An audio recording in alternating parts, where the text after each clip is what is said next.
అమ్మ ఇప్పటికీ కూడా జగన్మోహన్ రెడ్డి గారు నేను మీ బిడ్డని అని చెప్తున్నారు. అణగారిన వర్గాలను ఉద్ధరించడానికే వచ్చారని చెప్పి ఆ రోజున చెప్పారు. ఆ రోజున అనేక రకాలుగా ఆ రోజున విజయమ్మ గారు బైబుల్ పట్టుకుని తిరిగింది. షర్మిల గారు నేను జగనన్న వదిలిన బాణానండి. ఇప్పుడు వాళ్ళిద్దరూ లేరు, ఇంకా నమ్మే పరిస్థితిలో ఉన్నారంటారు జగన్ని. అవన్నీ మోసమైన మాటలండి. జగన్ గారు వస్తాడు ఏదో చేస్తాడని మేము అనుకున్నాం, కానీ ఆయన చేసినవన్నీ అబద్ధాలు. మమ్మల్ని ఇంతవరకు ఏమీ చేయలేదు. మాలా మాదిగా అనే వాళ్ళ చేత ఓట్లు వేపించుకున్నాడు, కానీ మాకు ఏమీ చేయలేదు. ఒక క్రిస్మస్ కానుకలు లేవు, ఏమీ లేవు. మాకు మంచి లేదు, చెడు లేదు. గెలిచాడు ఆయన ఉన్నాడు.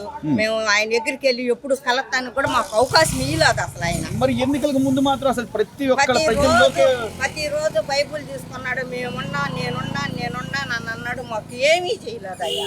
మాకు ఏమీ కూడా ఇవ్వలేదు. మేము ఓట్లు అని అంటాడు. ఓట్లు వచ్చేటప్పటికి అయ్యి ఇయ్యి అని చెబుతున్నాడు. అన్ని అబద్ధాలు. చంద్రబాబు గారు ఉండగా క్రిస్మస్ కానుకలన్నీ అయ్యని ఇయ్యని మాకు ఎన్నో అభివృద్ధులు చేశాడు. ఆయన వచ్చిన తర్వాత జరిగేది ఒక రకము, ఈయన ఉండగా జరిగేది ఇంకొక రకంగా ఉంది. మరి ఎలా నమ్మారమ్మా? ఎలా నమ్మామంటే ఒక్కసారి చూడు అన్నాడు కమ్మంటే నమ్మాము, వేసాము.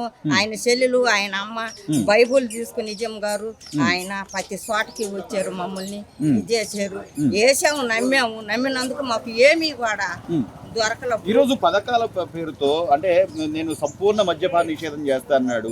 ఇక్కడ నేను ఉద్యోగాలు తీసుకొచ్చి మీ పిల్లలందరికీ నేను ఉద్యోగాలు ఇస్తానన్నాడు. ఇక్కడ అమరావతిని బాగు చేస్తానన్నాడు. ఎన్నో హామీలు ఇచ్చారు. ఇంకా నేనేదో చేసేస్తానంటే ప్రజలు నమ్మడానికి సిద్ధంగా ఉన్నారు. ఏమీ చేయాలి, అన్ని అబద్ధాలు చెప్పాడు. ఏమీ లేదు, ఒక్క మాట కూడా నిజమైంది చేయలేదు. ఒక ఉద్యోగం లేదు, ఒక సద్యోగం లేదు. చాలా మంది నిరుద్యోగుల పిల్లలు నేనే కూలిపోతున్నారు. మా అమ్మట గొడవలు తీసుకుని పాతకు మేమేం చేసేది? కట్ట దొంగ మాటలు చెప్పాడు, గెలిచాడు. ఏమీ తేలమ్మోకయ్యా. చదువుకున్న పిల్లలు కూడా ఈ రోజున కూలి పనులు చేసుకునే ఈ రోజు కరెంటు బిల్లులు పెరిగాయి, నిత్యావసరాలు పెరిగాయి. ఆయన బస్సు ఛార్జీలతో సహా అన్ని పెంచేసి నేను ఏమీ పెంచలేదు అంటున్నాడు. నమ్ముతారా జనాలు? జనం ఇంకెంత నమ్ముతారు? నమ్మి అయిపోయింది.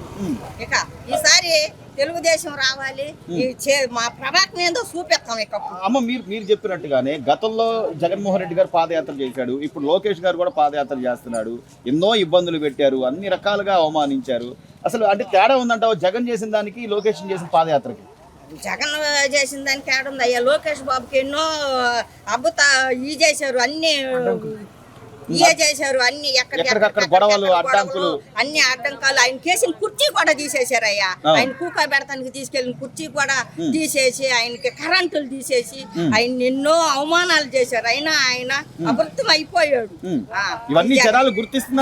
జనం అందరం గుర్తించాము అమ్మంటే ఉన్నామయ్యా. ఇంకోసారి గెలుస్తాడంటావా జగన్?